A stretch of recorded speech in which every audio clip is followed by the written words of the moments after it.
Shalom, selamat pagi, selamat datang di Renungan Harian Toraya. Sebelum masuk di Renungan Harian Toraya, mari kita berdoa. Bapa, di dalam nama Tuhan Yesus, kami akan baca firman-Mu, biarlah firman-Mu tetap tinggal di hati kami, dan kami lakukan setiap hari di dalam nama Tuhan Yesus, amin.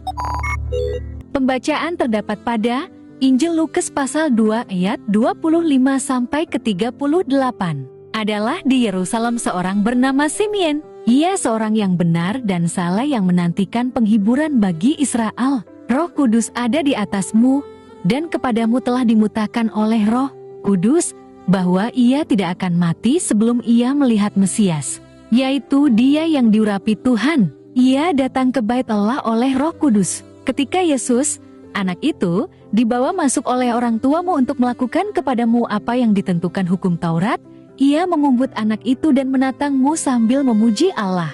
Katamu, "Sekarang, Tuhan, biarkanlah hambamu ini pergi dalam damai sejahtera, sesuai dengan firman-Mu. Sebab mataku telah melihat keselamatan yang daripadamu, yang telah Engkau sediakan di hadapan segala bangsa, yaitu terang yang menjadi pemutaan bagi bangsa-bangsa lain dan menjadi kemuliaan bagi umat-Mu, Israel." Dan bapa serta ibumu amat heran akan segala apa yang dikatakan tentang dia. Lalu Simeon memberkati mereka dan berkata kepada Maria, ibu anak itu, "Sesungguhmu anak ini ditentukan untuk menjatuhkan atau membangkitkan bamuk orang di Israel, dan untuk menjadi suatu tanda yang menimbulkan perbantahan, dan suatu pedang akan menembus jiwamu sendiri, supaya menjadi muta pikiran hati bamuk orang. Lagi pula di situ ada Hana, seorang nabi perempuan, anak Fanuel dari suku Asyir. Ia sudah sangat lanjut umurmu. Sesudah kawin, ia hidup 7 tahun lamamu bersama suamimu, dan sekarang ia janda dan berumur 84 tahun. Ia tidak pernah meninggalkan bait Allah dan siang malam beribadah dengan berpuasa dan berdoa.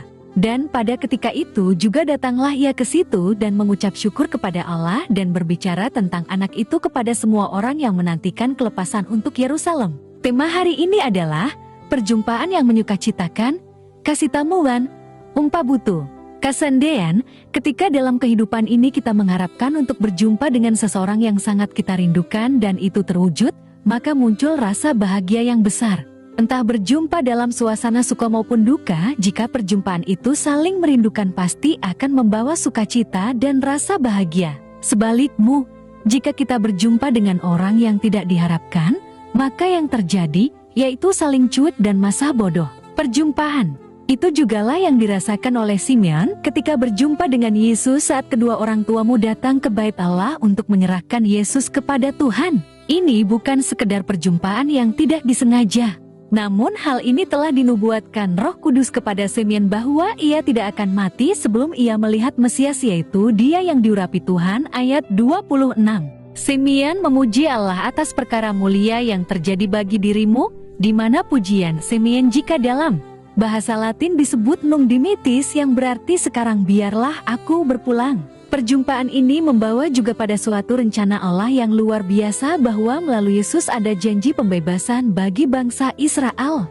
Allah berkenan bagi umatmu yang hidupmu benar dan saleh untuk suatu karya yang mulia. Ketika Sion bersyukur karena telah berjumpa dengan Yesus yang telah dijanjikan itu, ia pun memuji Allah atas perjumpaan yang menyukacitakan itu. Begitupun kita umat-Mu, sekalipun tidak berjumpa secara langsung dengan Yesus, namun lewat firman-Mu Tuhan mau memupa dan berjumpa dengan kita. Karena itu sambutlah Tuhan dengan kerendahan hati. Hiduplah taat dan benar serta hidupilah firman-Mu, maka Tuhan pun akan berkenan memberati hidup kita. Amin. Mari kita berdoa. Bapa di dalam nama Tuhan Yesus, kami sudah baca firman-Mu, biarlah firman-Mu tetap tinggal di hati kami, dan kami lakukan setiap hari di dalam nama Tuhan Yesus, amin. Selamat beraktivitas, Tuhan Yesus berkati, amin.